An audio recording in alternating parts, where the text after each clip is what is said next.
Good morning Gokuldham. એ મારો જીગરજાન ભાઈબંધ કીડે કુવિચાર લખે છે યાર.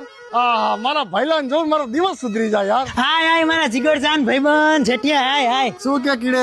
બસ એકદમ મોજમાં. First class. First class. ક્યાં ગઈ તારી મર્સિડીઝ? ઈ તો સર્વિસ માં મૂકી ને. ઠીક તાણી એમ કેમ મને કેમ ન વિચારે તું મારો જીગરજાન ભાઈબંધ પૈસા વાળી પાર્ટી પૈદલ કેમ હાલે એની મર્સિડીઝ ક્યાં ગઈ હશે? ઈ બધું તો ઠીક, ધંધો કેમ હાલે? અરે એકદમ ફર્સ્ટ ક્લાસ હાલે મારો ભાઈ માં રીંગણા લારી. હું તો મારી સોનુને એક જ વાત કહું શું? કે તારે સોસાયટીમાં ટપ્પુ સિવાય બીજા કોઈ છોકરા નહીં રમવાનું. વાહ તારી મારી યારી કીડે બાકી ભાડમાં જાય દુનિયાદારી યાર. અને આમ જો જેઠિયા, હા. તું દર મહિને ટાઈમે કેમ મેન્ટેનન્સ ભરી દેસ? ભરું તો ભરે તેને યાર. અરે નહીં ભરવાનું ઈ બધું યાર. હું સોસાયટીના હિસાબમાં હે ને તારું સેટલમેન્ટ કરી નાખું એમ જો. સાચું. અને આમ જો આ વાત કોઈને કરતો નહીં હો પાછો. હા પૈણા તું દર મહિને સોસાયટી ફંડ માંથી 10,000 રૂપિયા મને આપે છે ને હું કે કોઈને કહું? ધીમે બોલ હમણાં ઓલો કેતા સાહેબ આવતો હશે. એક નંબરનો ખોંચરો હે કહેતા તો. કુંવર જેવા કાન એના. મારું મગજ જાય ના.